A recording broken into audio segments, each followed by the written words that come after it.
Olá, segundo ano, tudo bem? Sou o professor Vinícius Braz, professor de Biologia da Rede Estadual de Ensino.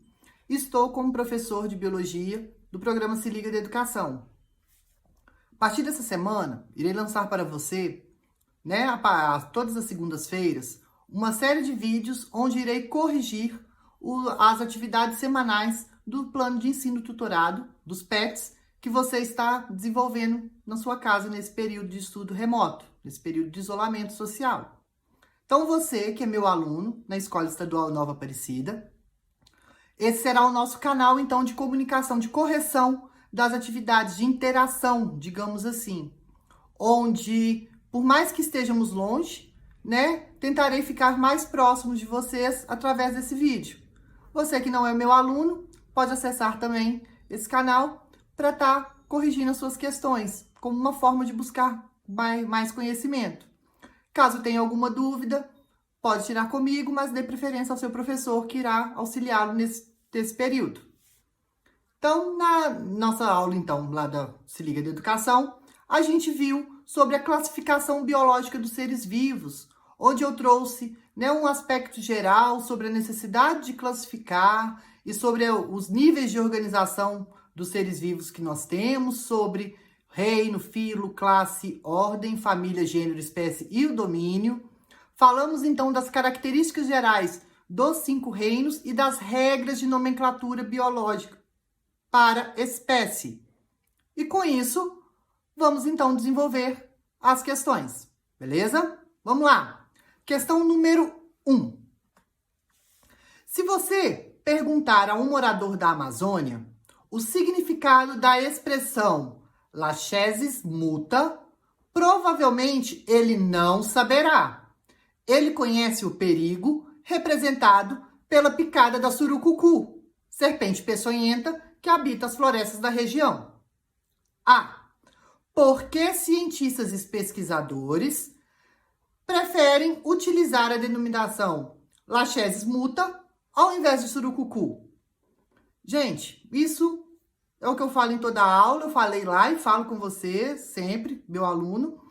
A questão de nome científico, ele foi um nome utilizado para universalizar isso. Eu posso chegar em qualquer lugar do mundo e falar sobre, no caso aqui, lachesis muta, que eles vão saber. O meio científico vai saber. Agora, eu posso falar aqui, pode falar do surucucu, outro é falado em outro idioma, é falado em outro nome, ou em outra cultura, em um mesmo idioma, é falado em outro nome. Como, por exemplo, o caso da mandioca. Aipim, macaxeira, mandioca, tudo refere-se ao mesmo ser. Então, isso depende muito da regionalização, e da tradição cultural que essa pessoa tem, que vai influenciar na língua. Então, quando eu utilizo o nome científico, ele vem como forma de o quê? Universalizar isso, unificar e padronizar isso ao meio científico, beleza? Então, questão B. O que cada uma das palavras que compõem o nome científico dessa serpente? Então, vamos lá. O que vai representar? A gente sabe que o nome científico, ele é binominal, Então, aí nós temos lachesis muta, que vai estar representando a espécie. Espécie sempre é binominal. Primeiro nome, lachesis, refere-se ao gênero, faz referência ao gênero. Muta, é espécie? Não. Epíteto específico, tá? Espécie é lachesis muta. Lachesis, gênero, muta, epíteto específico, tá? Isso e outras regras que a gente tem. Por exemplo, temos que colocar sempre o gênero tem que vir com a primeira letra maiúscula. O epíteto específico começa com a letra minúscula. O nome tem que vir destacado ao demais do texto. No caso, aí eu coloquei em itálico. Repare que meu texto todo está normal e está em itálico aí. Se o meu texto estivesse em itálico, eu iria sublinhar, tá? C. Lachesis muta designa uma espécie. Biologicamente, o que isso significa? A gente sabe que biologicamente temos vários conceitos e definições para espécie.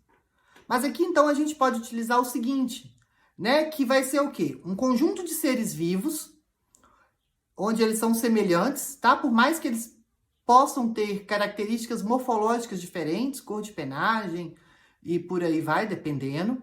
Mas eles têm características semelhantes e eles vão conseguir reproduzir entre si. A partir do momento que eles reproduzem entre si e originam descendentes férteis, eu posso afirmar, então, que os dois eles são indivíduos da mesma espécie, tá? Isso, então, é por isso que vai acontecer, então, que membros de mesma espécie, eles podem compartilhar entre si informações genéticas, tá? Que vão manter o quê? Um patrimônio genético comum. Por mais que eu sou diferente de você, diferente de outra pessoa, né? No caso, eu não tenho irmão, muito menos irmão gêmeo, então não vou ser geneticamente idêntico. Mas eu tenho uma carga genética comum a você, a qualquer ser humano existente. Tá? Tranquilo? Vamos lá. D. Surucucu, Lachesis muta, cascavel, crotalus terríficos, jararacuçu, bótropis jararacuçu e jararaca verdadeira, Brótops jararaca, pertencem à ordem Esquamata. Que outras categorias taxonômicas, certamente elas pertencem. Elas são comuns. Vamos lá. Então, eu sei aqui, ó, tem representado 1, 2, 3, 4 espécies. Sendo que dessas espécies, somente 2 vão possuir o mesmo gênero, que é a jararaca verdadeira e a jararaca. A surucucu e a cascavel, elas são de outros gêneros, tá? Mas aí tá afirmando que elas são da mesma ordem, Esquamata. Se elas são da mesma ordem, vamos lá. Reino, filo, classe, ordem, família, gênero, espécie. Se elas são da mesma ordem, provavelmente todos os taxons que estão acima, que vai ser classe, filo, reino e o domínio, elas vão ser de mesmo. Tudo, então, domínio, reino, filo, classe e ordem. São 5 taxons, então, aí, que elas vão ter semelhantes, vão ter comuns. Então, essa vai ser a resposta, tá? Por serem na mesma ordem, consequentemente, pertencem à mesma classe, que é a classe Reptilia, que são a classe dos répteis, ao mesmo filo, que é o filo Chordata, e reino, animal, né, que é o reino Animalia, domínio, Eucária. Tranquilo? Próximo. Observe a tirinha abaixo. Os ursos... Então, vamos lá. Tem 2 ursinhos lá, 2 ursos conversando. O negro... Não conversa nada, brigando, né? O negro e o branco. Ursos negros são os melhores. Não, ursos brancos é que são os melhores. Ursos negros, ursos brancos. Então, tá aquela briga toda lá e vem o panda, todo bonitinho. Babaca. Então, aí pergunta. Qual categoria taxonômica distingue os personagens da tirinha baseados no objeto de discussão entre eles? Então, vamos lá. Eu tenho lá 2 ursos. 3, na verdade, né? O urso branco e o urso negro brigando entre si. Apenas uma questão morfológica.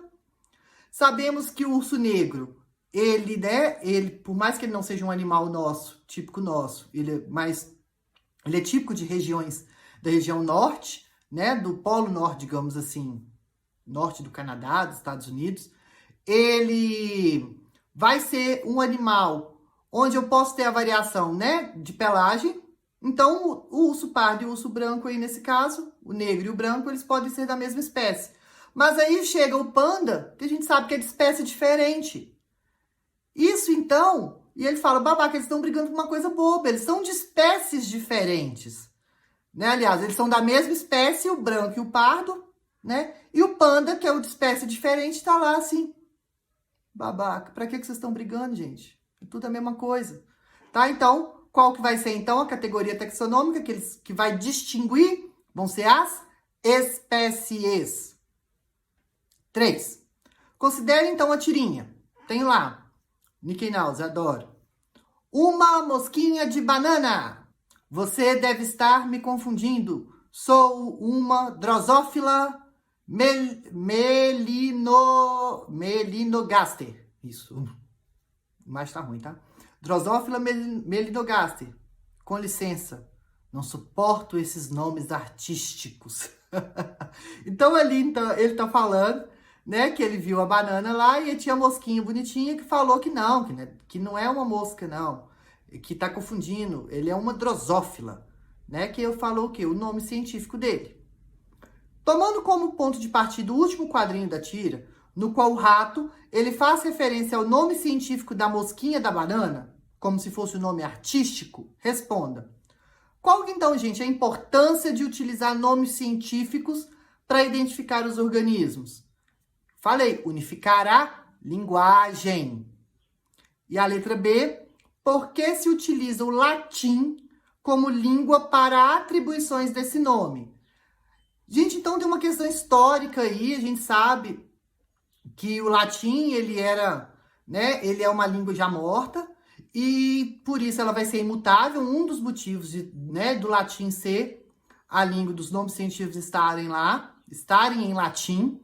E ele também era a língua considerada na época do Império Romano como a língua dos filósofos e dos pesquisadores, dos intelectuais. Então isso tudo contribuiu para que se utilizasse o latim. Além do que também, por ele ser uma língua morta, ou seja, ela não vai o quê? Sofrer mais alterações. É aquilo que está escrito e pronto. Então, conseguiram universalizar isso. Beleza? Pessoal, espero que vocês tenham gostado da correção. Espero vocês, então, até a próxima semana com mais uma correção. Até mais!